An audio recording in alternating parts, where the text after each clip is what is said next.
नात्यांची दोर नाजूक असते, डोळ्यातील भाव ही हृदयाची भाषा असते.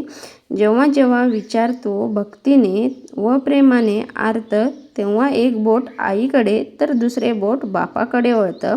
त्याचप्रमाणे हट्ट करणारा असं माझं हे लेकरू.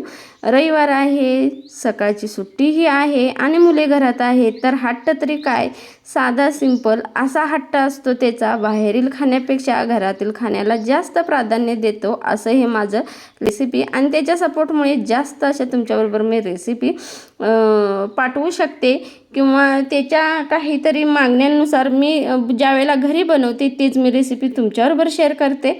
नमस्कार मंडळी, मी आरती.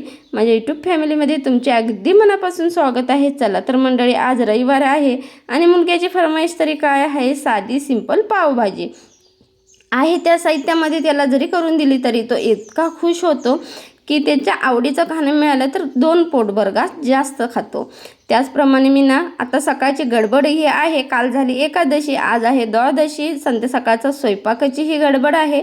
त्याचमध्ये ह्या माझ्या गोडशा लेकरानं केले आहे ते म्हणजे पावभाजीची फरमाईश. मग म्हटलं आहे आणि रविवार असला की थोडंसं माझं काम हळूहळूच असतं, म्हणजे ह्यांच्या पाटणंच सुरुवात असते. कारण की दिवसभर तरी मुलं इतर वेळेला नसतात आणि असा रविवारी एक असतो, रविवार शनिवार, तो आम्ही दोघेही त्यांना होता होईल तेवढा वेळ देण्याचा प्रयत्न करतो. आता पहा, ही पूर्वतयारी सगळी फ्लावर, बटाटा, ढबू मिरची, परत वाटाणे मी ना कुर्मा करण्यासाठी भिजू घातले होते. त्यातलेच वाटाणे मी ह्याच्यामध्ये वापरले आहेत. फ्रोझन वाटाणा काही वापरला नाही आहे. आता हे पावसाळ्याचे दिवस आहेत त्यामुळे हे ना भाज्या मीठ वापरून 1-5 मिनटं ना छान अशा धुवून घ्यायच्या आहेत, जेणेकरून पावसाळ्याचे दिवस आहेत, औषधाची फवारणी त्यांनी केली असते. त्याचबरोबर ते पावसाळ्याचे दिवस म्हटलं तर आजारपणाला आमंत्रणच असतं. त्यामुळे ना मी सर्व भाज्या कधीही करायच्या असेल तर मिठाच्या पाण्याने स्वच्छ अशा धुवून घेते. आता मिठाच्या पाण्याने स्वच्छ धुवून घेतलेले आहे. आता त्याच्यामध्ये बारीक चिरलेला कांदा वापरते, त्याचमध्ये टॅमॅटो वापरते. मोठा मुलगा ही जायचा आहे त्यामुळे थोडा इकडे तिकडे पसाराही पडलेला आहे, कारण की दोघांनाही पोटभरीचा नाश्ता दिला ना तर तोही जातो आणि तो सकाळी गेला ना की आता 12-1 वाजता येतो. त्यामुळे ना त्यालाही पोटभरीचा नाश्ता होतो. त्यामुळे म्हटलं चल पावभाजीच बनवून देते. आणि मिस्टर हे आहेत घरी, म्हणजे जाणार आहेत ते पण. मात्र पोटभरीचा नाश्ता असला तर 12-1 वाजेस्तवर काही टेन्शन नसतं. त्यामुळे ह्याच्यामध्ये मी पावभाजी मसाला, थोडंसं लाल तिखट ते घालून, माझ्याकडे लहानच कुकर त्यामध्येच मी ह्या भाज्या वापरून शिजवमध्ये म्हणजे कुकरला शिट्टी देण्यासाठी ठेवून दिल्या आहे. कुकर लहान असल्यामुळे आणि थोडं पाणी जादा झाल्यामुळे थोडं कुकरच्या वरूनही पाणी उडलेलं आहे. आता बघू शकता इथे भाज्या ही छान अशा आपल्या शिजल्या गेलेल्या आहेत. 3-4 शिट्ट्यामध्ये छान शिजतात. आता मॅशरच्या छायाने ना छान अशा मॅश करून घ्यायचे आहेत, म्हणजे भाजीचं एकजीव करून घ्यायचं आहे. जे फ्लावर, शिमला मिरची, आणि इतर वेळेला माझा मुलगा जो लहान आहे ना तो फ्लावर तुमचा खाणार नाही, बटाटा खाणार नाही, शिमला मिरची खाणार नाही. काय खाल्लं तर त्याला वाटाणा, हरभरा त्यांना असं आवडतं. मग असं जर काय तर त्यांना फरमाईश केली ना तर मी पण अगदी उत्साहाने त्याला देते. आता कुकरही थोडा जास्त खराब झाला आहे त्यामुळे मी मॅश करून ना एका पातेल्यामध्ये काढून घेतलं आहे. हे अमूलचं बटर आहे पहा.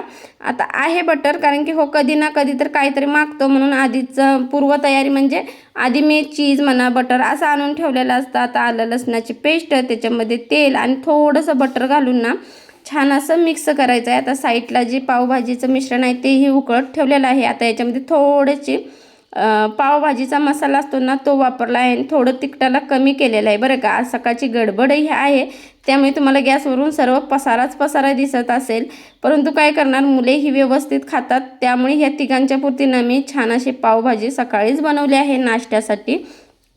आता हा मसाला आहे ना तो पूर्ण ह्याच्यामध्ये टाकलेला आहे. वरून कोणतीही मी फोडणी मारली नाही, फक्त बटर आणि तेल आणि थोडं आलं लसणाची पेस्ट, अजून थोडंसं ह्याच्यामध्ये बटर टाकते आणि छान असं ह्याला उकळी आणू द्यायची आहे. मस्त अशी उकळी आणू द्यायची आणि भाज्याही बघा किती छान एकजीव अशा शिजल्या गेलेल्या आहेत. आता हे पातेल्यामध्ये काढून घेतलं, म्हणजे लहान कुकर असल्यामुळे पूर्ण कुकर खराब झाला होता त्यामुळे मी पातेल्यामध्ये काढून घेतला आहे. आता 1-5 मिनटं ना ह्याला असंच मंद आचेवरती शिजवून घ्यायचं आहे. तर त्याच्यामध्ये थोडीशी कोथिंबीर आणि हे बटर बघा अजून थोडंसं विरघळायचं आहे, कारण की मी खूप कमी गॅस केलेला आहे. आणि छान असं मिक्स करून घ्यायचं आहे, जेणेकरून बटर ते एकजीव होईल. आणि आपण बटरची फोडणी दिलेली आहे. आता ह्याच्यामध्ये तव्यामध्ये ना थोडंसं बटर, म्हणजे चपातीलाच तवा घेतला होता. आता म्हटलं ह्याला आधी करून देऊ, कारण की कसं होतं ही पोटभर जेवलीत ना की मला ही स्वयंपाकाला ही बरं पडतं. त्यामुळे सकाळची गडबड जरी असेल तर रविवार हा असा असतो की मुलांच्या आवडीचं खाणं द्यायचा हा रविवार असतो.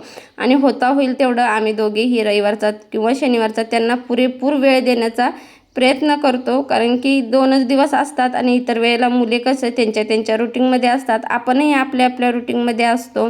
बघा तर मग तयार झालेली आहे आपली पावभाजी. तुम्हाला रेसिपी कशी वाटली कमेंटमध्ये नक्की सांगा. आणि अजूनही चॅनेलला भेट दिला नसाल तर प्लीज चॅनेलला भेट द्या. आणि अशाच छान छान रेसिपी पाहण्यासाठी चॅनेलला सबस्क्राईब करून घ्या. आणि तुम्हाला कोणती पावसाळ्यानिमित्त रेसिपी पाहायची असेल तेही कमेंटमध्ये सांगा. इथली बघा कशी झाल्या. कोल्हापुरात खाल्यालाच बघ पावभाजी तशी झाली आहे काय वेगळी झाली आहे काय? म्हणजे छान झाली आहे काय? ती तर कशी होती, तिखट होती काय?